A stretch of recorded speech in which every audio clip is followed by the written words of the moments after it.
Everybody who's watching this video, I'm about to make you a ton of money in a few minutes. I'm gonna walk down exactly how you can price stuff to get more people to buy really expensive things that you sell. And if you don't sell something really expensive, you're gonna want to by the end of this video. Right now, if you can write down on a piece of paper what the average price of the thing that you sell is, let's say it's $100. What I want you to do is I want you to put 10x, I want you to put 50x, I want you to put 100x next to it. Now, I want you to write the price of what that would be. If the main thing's $100, 10x is 1,000, 50x is 5,000, 100x is 10,000. Doesn't matter what business you have. If you want to make lots of money, sell more expensive stuff. There's no strategic benefit to being the second cheapest person in the marketplace, but there is for being the most expensive. There's only one strategic benefit to being the lowest cost person in the marketplace, which means that you went in with that strategy and you built an entire business around operational efficiency, automation, and you built the whole strategy of the business on being able to provide the same thing for less. If you did not do that and are simply trying to do the same business as other people and compete on price, you will lose. You will have no profit left over and you will get priced to the point of break even and you will just run a nonprofit. Thank you. That's probably not why you got into business. No matter what you sell, you should have something that's 10, 50, 100 times more expensive than the thing you're currently selling. When I bought my first nice suit for myself, a friend of mine was like fashionable and he like took me to the store or whatever. I put a suit on and I remember checking the price tag and it was $13,000. Homie didn't have $13,000 and I was like, fuck. And then what they did is after I took that off, they put me in a suit that was like $2,900 or $2,500. And I was like, okay, I can get with this, right? I didn't realize it then, but they had completely price anchored me and that was 100% the strategy, was put you in the most expensive suit and then you're like, geez. But the thing is that some guys will look at that and the right guy will be like, done, I'm in. Price anchors have two benefits. And this isn't the only point of the video, this is the first point. For everybody who isn't going to buy the really expensive 10x, 50x, 100x thing, you anchor the rest of your pricing against that first price. So you're showing them this thing, it's kind of like ripping off the Band-Aid, it's like stretching the length through which they see your pricing. If I say $1,000 first, and then I say $100,000, it's like, fuck, that's huge. But if I say $1,000 first, and then I say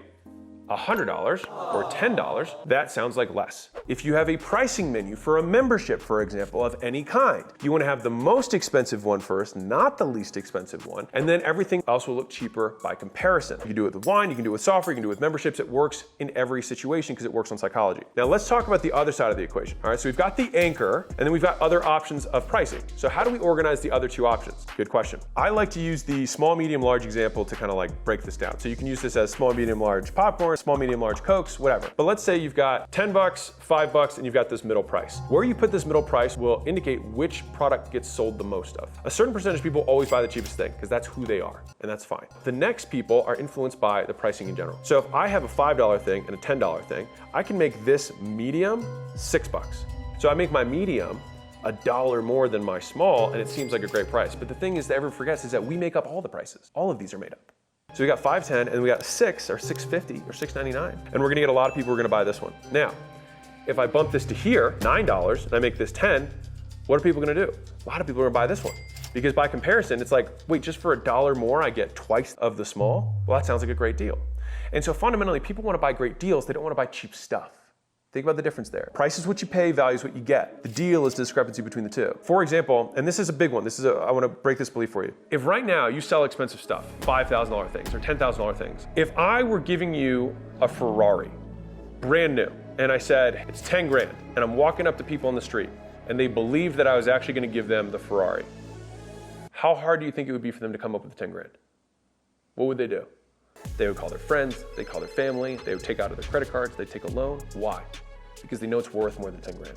Whenever you are selling something expensive, the reason someone is not buying it is simply because they do not understand the value. Because if they understand the value and they believe that you're giving them a Ferrari, they will find a way to get the money. I want to banish this whole concept of like, they can't afford it.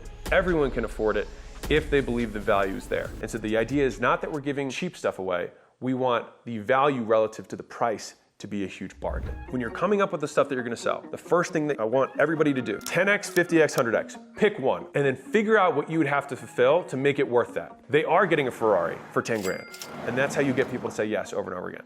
And the other thing is that it'll start to teach you that people are willing to spend more when they see the value. The other benefit of having this huge price anchor is that whales will buy it. So a certain percentage of the population, just like I said, a certain percentage of the population always buys the cheap thing because that's who they are. There's another percentage of the population that always buys the most expensive thing because that's who they are. It doesn't hurt you at all to have something that's super expensive on your menu. Put it there with the expectation that you're never gonna sell it. And be surprised when you do. If you didn't get a gasp from the price, you didn't go high enough. You want that gasp because that gasp shows that you've broken the rubber band of pricing that they associated with what they expected your product or service to be priced at. And so if you're like, oh, it's 100 grand, they're like, whoa, I was not expecting that. You're like, oh, no worries. And then you can explain why it's worth it. But then it's like, you know what? I think we can do 80% of that for 10, because that's our silver. Would that make more sense for you? Yeah, that would make a ton of sense for me. Now, if silver's 10, bronze is 8, and gold is 100, you can sell a lot of 10Ks, because now it seems like nothing. It depends on the customer segmentation. But one of the big mistakes I see people do is that they'll have like $100 a month, $110 a month, and $120 a month. You want to meet buying personas. So you might have a $100 a month, you might have a $200 a month, you might have a $1,000 a month, because the people and the needs between those customers are different. So you want to price based on the value delivered to a specific avatar. Like if I'm selling something to Coca-Cola, it's going to be more valuable to Coca-Cola than it is to a local brewery. So you can price it accordingly. If you are a CRO expert, conversion rate optimization, and you can help an e-commerce store buy 10%. If the store is making $1 million a year, 10% is 100 grand. If the store is doing $100 million a year, 10% is 10 million. You literally can provide more value to them because of who they are, not because of who you are. So 10x, 50x, 100x, think about what you'd provide for each of those levels. Put that at the top of your menu, be the first thing that you explain to people. Expect 1 out of 20 to say yes to it, and for everybody else to feel much more comfortable taking the other options. Bye.